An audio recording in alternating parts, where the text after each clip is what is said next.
Panginoon, dakilain ng kanyang ngalan. Purihin siya ay awitan at papurihan magkakailanman. Purihin siya ay awitan at papurihan magkakailanman.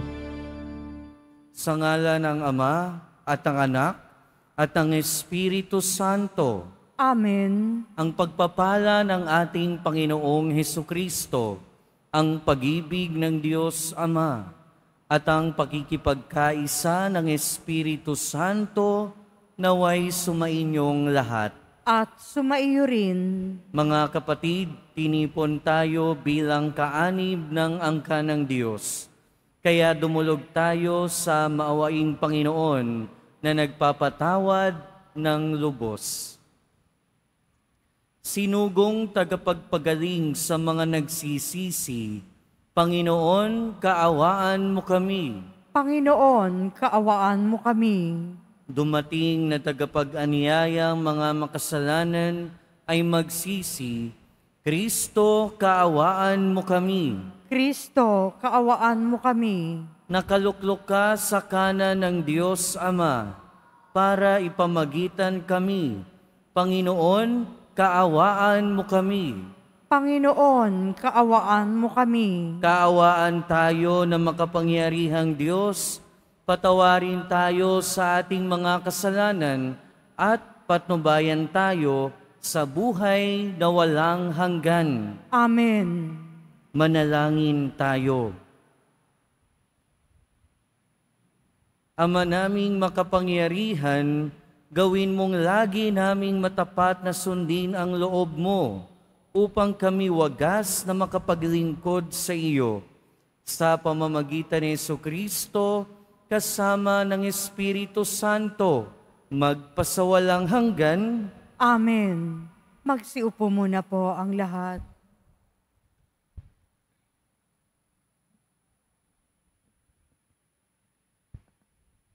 Pagbasa mula sa sulat ni Apostol San Pablo sa mga taga-Efeso. Mga kapatid, ang bawat isa sa atin binigyan ng tanging kaloob ayon sa sukat na ibinigay ni Kristo. Ganito ang sinasabi ng kasulatan. Nang umakyat siya sa kalangitan, nagdala siya ng maraming bihag at nagbigay ng mga kaloob sa tao. Ano ang ibig sabihin ng umakyat siya? Ang ibig sabihin niyan ay bumaba muna siya rito sa lupa. Ang bumaba ay siya rin namang umakyat sa kaitaasan, sa kabila ng mga langit upang malaganapan ang kanyang kapangyarihan, ang kalahat-lahatan.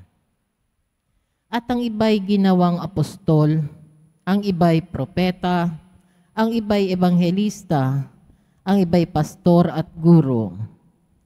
Ginawa niya ito upang ihanda sa paglilingkod ang lahat ng hinirang sa ikauunlad ng kanyang simbahan. Sa gayon, tayong lahat ay magkakaisa sa pananampalataya at pagkakilala sa anak ng Diyos at magiging ganap ang ating pagkatao ayon sa pagiging ganap ni Kristo. Hindi tayo matutulad sa mga batang nadadala ng bawat aral, parang sasakyang dagat na sinisiklot-siklot ng mga alon at tinatangay ng hangin. Hindi na tayo malilinlang ng mga taong ang hangad ay ibulid tayo sa kamalian. Manapay sa pamagitan ng pagsasalita ng katotohanan sa diwa ng pag-ibig, magiging ganap tayo kay Kristo na siyang ulo. Sa pamamagitan niya'y nabubuo ang katawan mula sa mga bahaging pinag-ugnay-ugnay ng kasukasuan. At kung maayos na gumaganap ang tungkulin ang bawat bahagi, ang buong katawan ay lalaki at lalakas sa pamamagitan ng pag-ibig. Ang salita ng Diyos. Salamat sa Diyos. Masaya tayong papasok sa tahanan ng poong Diyos. Masaya tayong papasok sa tahanan ng poong Diyos. Ako ay nagalak sa sabing ganito, sa bahay ng poon ay pumasok tayo. Sama-sama kami matapos sapitin ang pintuang lungsod nitong Jerusalem. Masaya tayong papasok sa tahanan ng poong Diyos. Yaong Jerusalem kay ganda ng anyo, maganda ang ayos ng muling matayo. Dito umaahon ang lahat ng angkan, lipi ni Israel upang magsambahan. Masaya tayong papasok sa tahanan ng poong Diyos. Ang hangad ang poon ay pasalamatan pagkat ito'y utos na dapat gampanan. Doon din naroon ang mga hukuman at trono ng haring hahatol sa tanan. Masaya tayong papasok sa tahanan ng poong Diyos. Magsitayo na po ang lahat.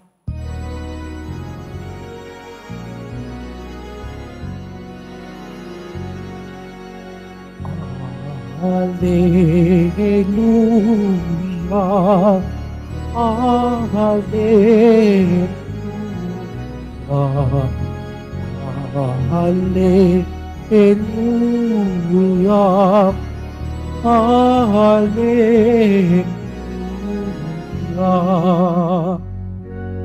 Hindi nais ng may kapal na sa lari parusahan, kundi siya'y magbagong buhay. Hallelujah, Hallelujah, Hallelujah, Hallelujah.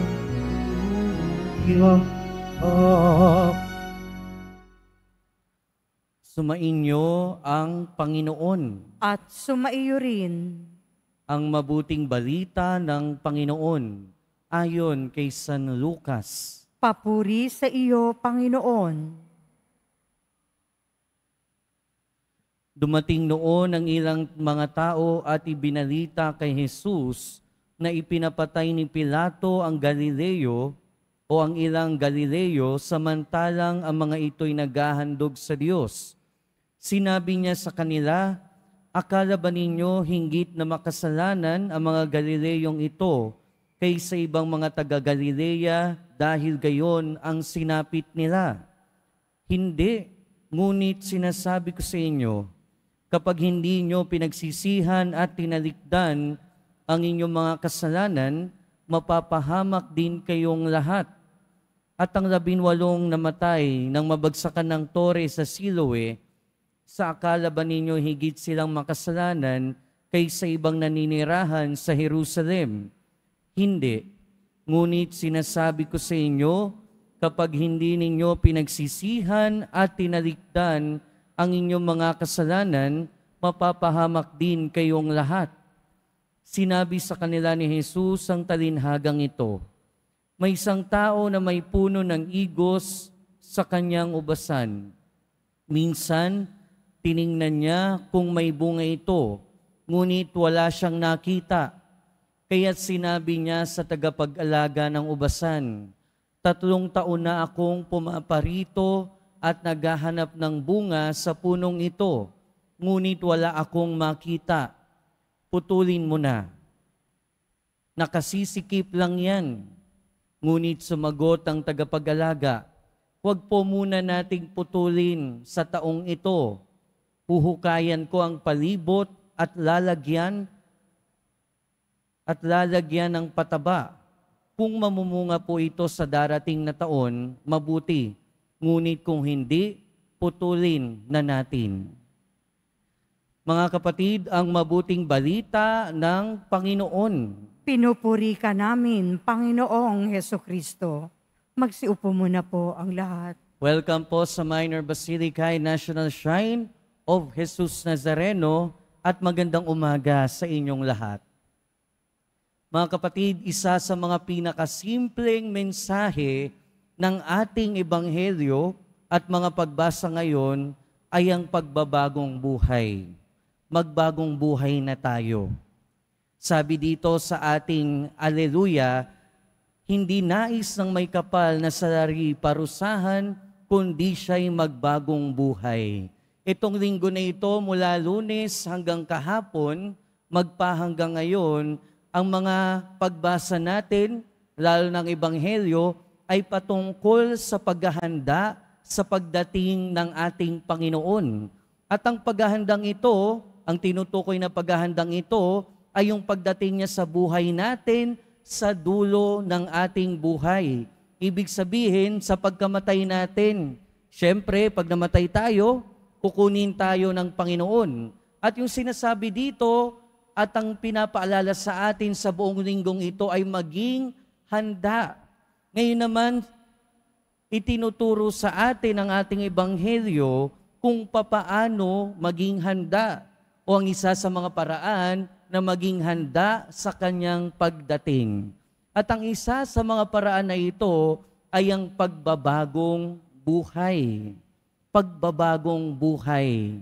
Siyempre, lahat naman tayo, no? Lahat tayo makasalanan, lahat tayo may pagkakamali, at lahat tayo laging tinatawagan ng Diyos na laging magbagong buhay para mas maging mabuting tao.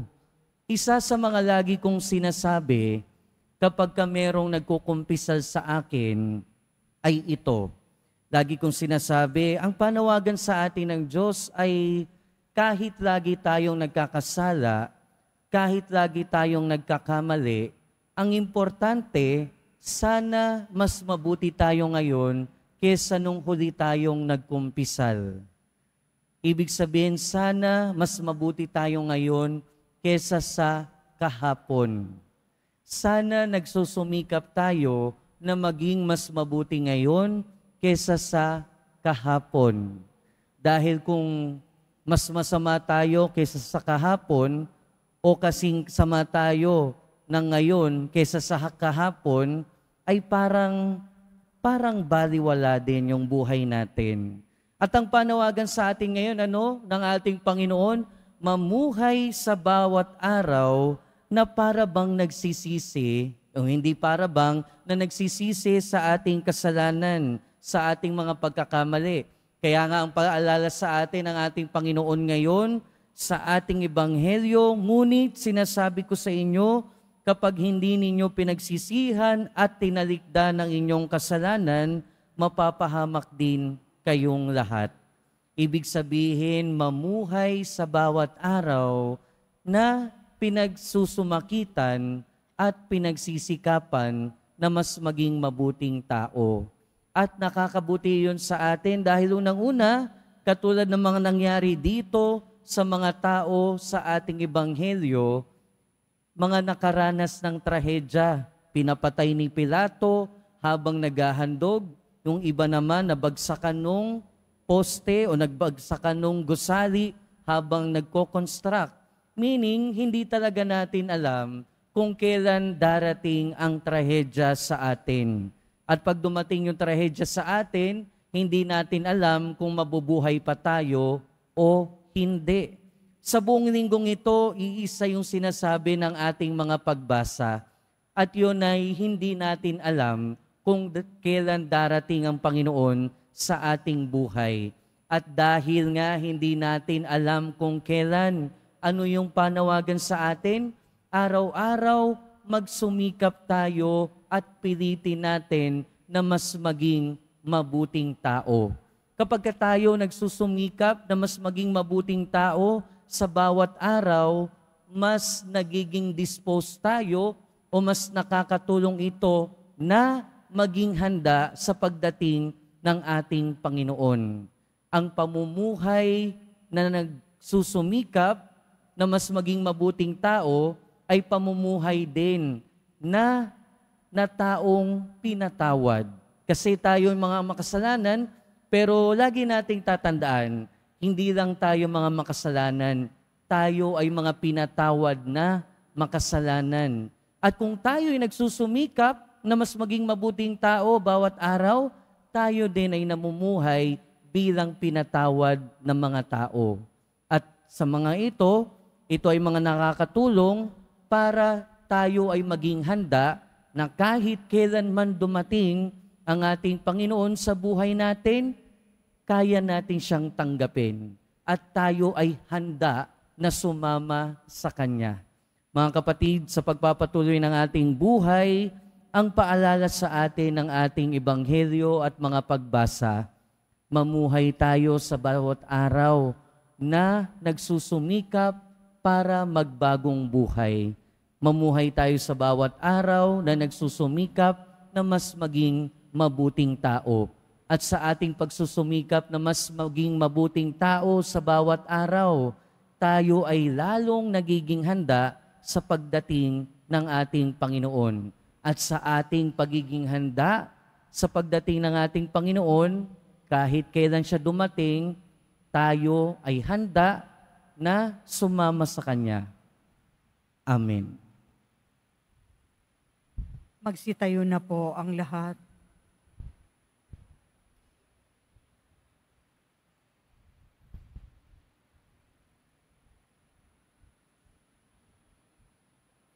Minamahal kong mga kapatid, ang Diyos ay mapagtiis at mulat sa ating mga paghihirap. Manalangin tayo sa Kanya upang tulungan niya tayo sa daan ng pagbabago at pagbabalik loob. Sa bawat panalangin ng ating itutugon, maging karapat-dapat nawa kami sa iyong mga biyaya, Panginoon. Maging karapat-dapat nawa kami sa iyong mga biyaya, Panginoon. Ang mga pinuno ng simbahan naway humikayat sa atin sa mas maalab na debosyon kay Kristo. Manalangin tayo. Maging karapat-dapat nawa kami sa iyong mga biyaya, Panginoon. Ang ating mga komunidad naway makamit ang bunga ng sama-samang pananalangin at pagbabalik loob at harapin ang luklukan ng paghahatol ng Diyos nang may katapatan ng puso at kababaan ng kalooban. Manalangin tayo. Maging karapat-dapat nawa kami sa iyong mga biyaya, Panginoon. Ang mga taong may pusong hungkag at nanlalamig naway mapag-alab natin. Manalangin tayo. Maging karapat-dapat nawa kami sa iyong mga biyaya, Panginoon. Ang mga nagdurusa naway magkaroon ng lakas na tumawag sa Panginoon na malapit sa atin. Manalangin tayo. Maging karapat-dapat nawa kami sa iyong mga biyaya, Panginoon. Ang mga yumao naway makita ang mukha ni Jesus at manatili sa kanyang presensya magpakailanman. Manalangin tayo. Maging karapat-dapat nawa kami sa iyong mga biyaya, Panginoon. Mapagmahal na Ama, tanggapin mo ang mga panalangin ng iyong nagbabalik loob na bayang lumalapit sa iyo ng may kababaang loob at pananampalataya. Hinihiling namin ito sa pamamagitan ni Kristo na aming Panginoon. Amen. Magsiupo muna po ang lahat.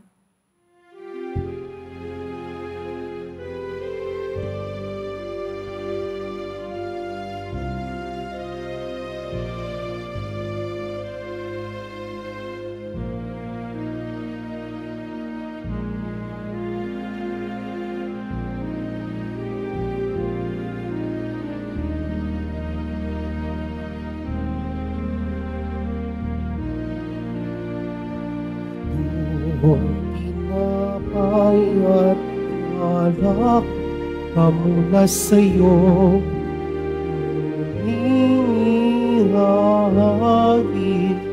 sa kabutihan mo. Ngunit at tanggapin alay sa'yo, pasasalamat ng puso.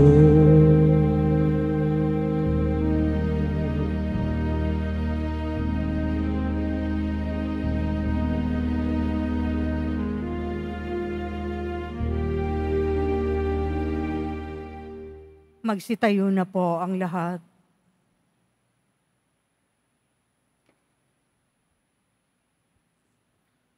Manalangin kayo mga kapatid, upang ang paghahain natin ay kalugdan ng Diyos amang makapangyarihan. Tanggapin nawa ng Panginoon itong paghahain sa iyong mga kamay, sa kapurihan niya at karangalan, sa ating kapakinabangan at sa buong sambayanan niyang banal.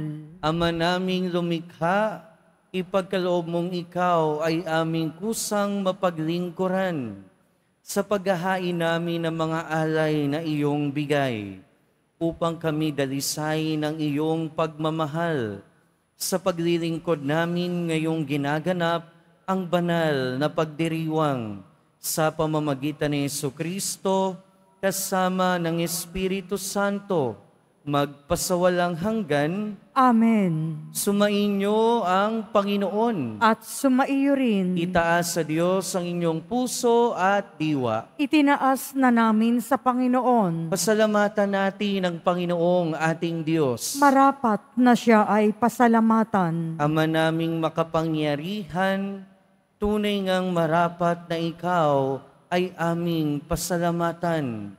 Pinagbibigyan mong ito'y aming maihayag, kahit na ito'y walang anumang maidaragdag, sa kadakilaang sa iyo ay likas. Sa pagpupuri namin ang nakikinabang, ay kami ring iyong pinakikiharapan sa pamamagitan ng iyong anak na minamahal. Kaya kaisa ng mga anghel na nagsisiawit ng papuri sa iyo, nang walang humpay sa kalangitan, kami nagbubunyi sa iyong kadakilaan. Santo, Santo, Santo, Panginoong Diyos ng mga hukbo, napupuno ang langit at lupa ng kadakilaan mo, o sana sa kaitaasan, pinagpala ang naparirito sa ngalan ng Panginoon, o sana sa kaitaasan. Magsiluhod po ang lahat.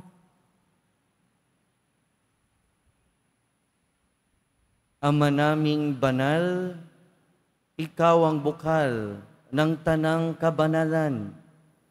Kaya't sa pamamagitan ng iyong Espiritu, gawin mong banal ang kaloob na ito, upang para sa amin maging katawan at dugo ng aming Panginoong Hesukristo. Bago niya pinagtiis ang kusang loob na maging handog, hinawakan niya ang tinapay, pinasalamatan kanya, pinaghati-hati niya iyon, iniabot sa kanyang mga alagad at sinabi, "Tanggapin ninyong lahat ito at kanin, ito ang aking katawan na ihahandog para sa inyo."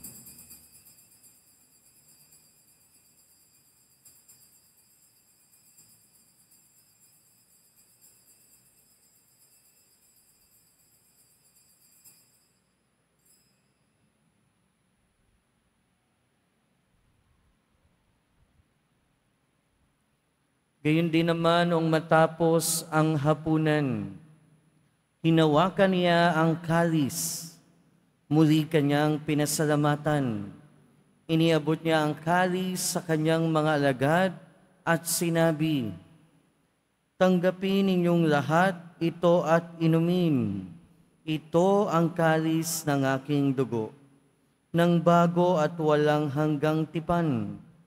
Ang aking dugo na ibubuhos para sa inyo at para sa lahat, sa ikapagpapatawad ng mga kasalanan.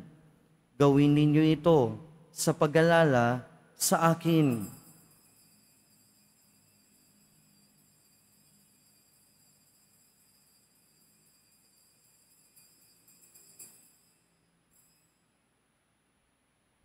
Magsitayo na po ang lahat. Ipagbunyi natin ang misteryo ng pananampalataya. Si Kristo'y namatay, si Kristo'y nabuhay, si Kristo'y babalik sa wakas ng panahon. Ama, ginagawa namin ngayon ang pag-alala sa pagkamatay at muling pagkabuhay ng iyong anak.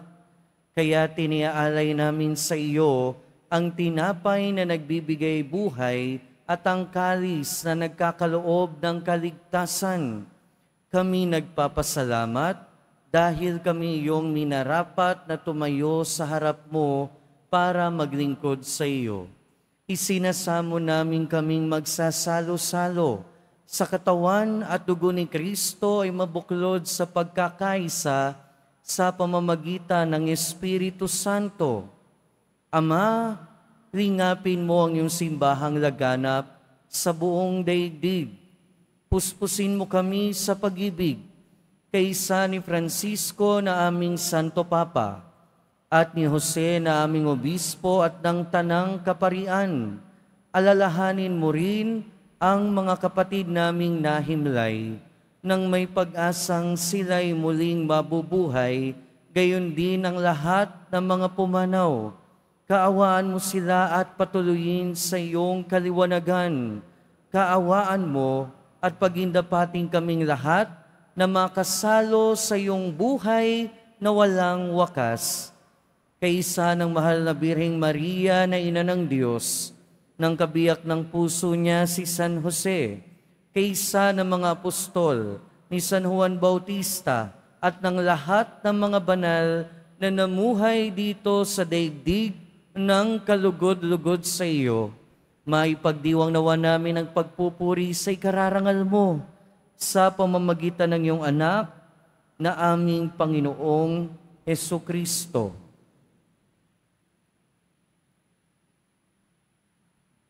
Sa pamamagitan ni Kristo, kasama niya at sa Kanya, ang lahat ng parangal at papuri ay sa iyo, Diyos amang makapangyarihan, kasama ng Espiritu Santo, magpasawalang hanggan. Amen.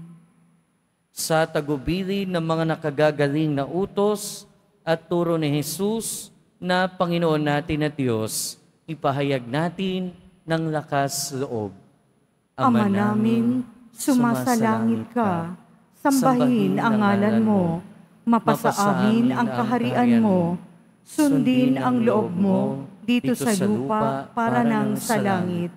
Bigyan mo kami ngayon ng aming kakanin sa araw-araw at patawarin mo kami sa aming mga sala para nang pagpapatawad namin sa nagkakasala sa amin. At huwag mo kaming ipahintulot sa tukso at iadya mo kami sa lahat ng masama. Hinihiling namin kami adya sa lahat ng masama, pagkalooban ng kapayapaan araw-araw, iligtas sa kasalanan at ilayo sa lahat ng kapahamakan, samantalang aming pinananabikan ang dakilang araw ng pagpapahayag ng tagapagligtas naming si Hesukristo. Sapagkat iyo ang kaharian at ang kapangyarihan at ang kapurihan magpakailanman. Amen. Panginoong Hesukristo, sinabi mo sa iyong mga apostol, kapayapaan ang iniiwan ko sa inyo.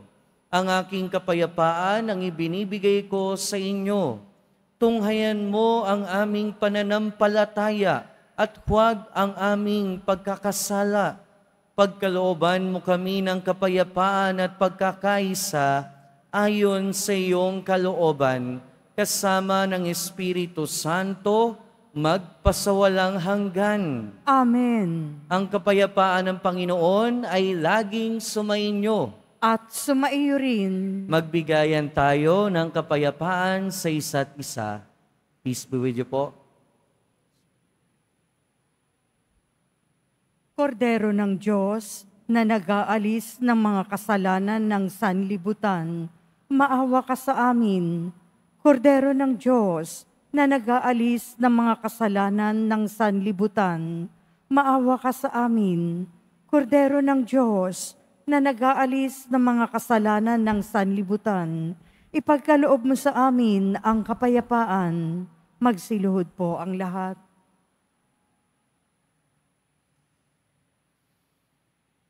Ito ang kordero ng Diyos. Ito ang nag-aalis ng kasalanan ng sanlibutan. Mapalad ang mga inaanyayahan sa kanyang piging. Panginoon, Hindi ako karapat-dapat na magpatuloy sa iyo, ngunit sa isang salita mo lamang ay gagaling na ako.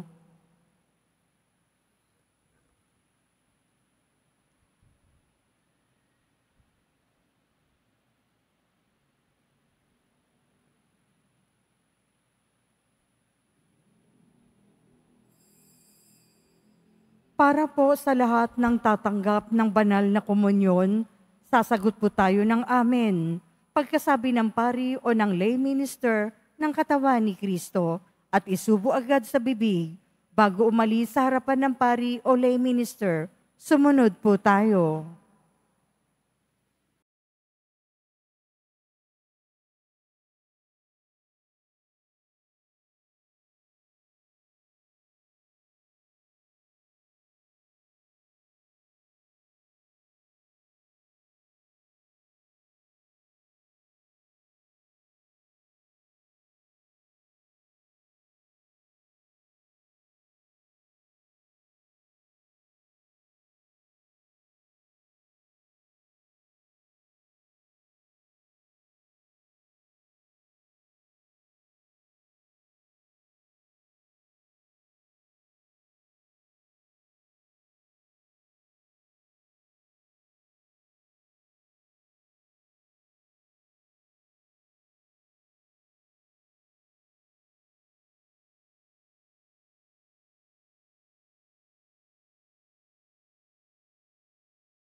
Manalangin tayo.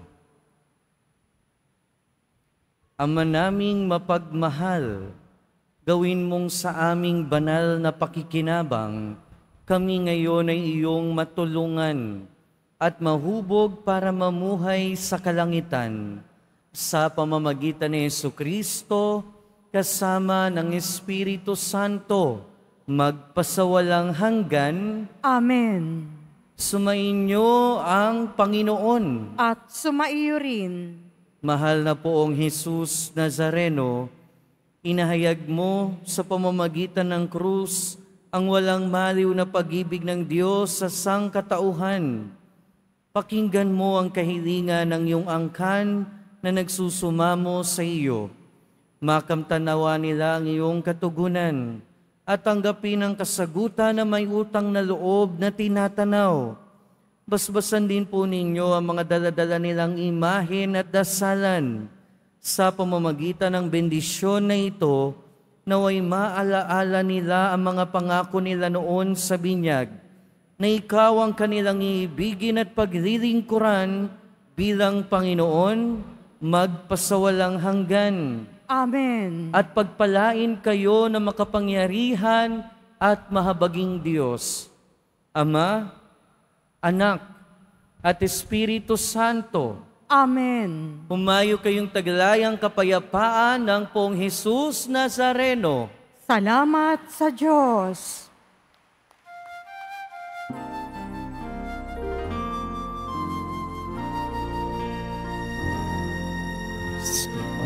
Padre Jesus Nazareno, sinasamba ka namin. Pinipinto ka namin. Oral mo ang aming buhay at pagkasan.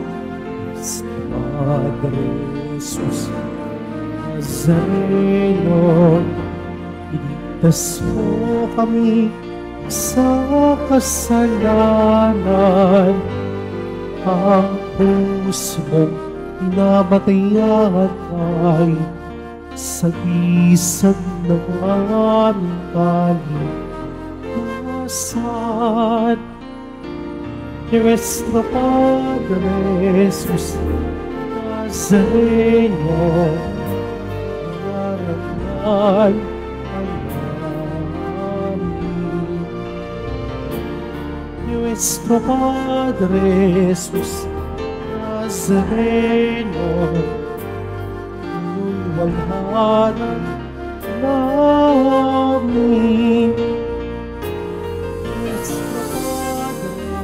Jesus Nazareno, dinaranan ka namin. Nuestro Padre Jesus Nazareno, inuwalhati ka namin.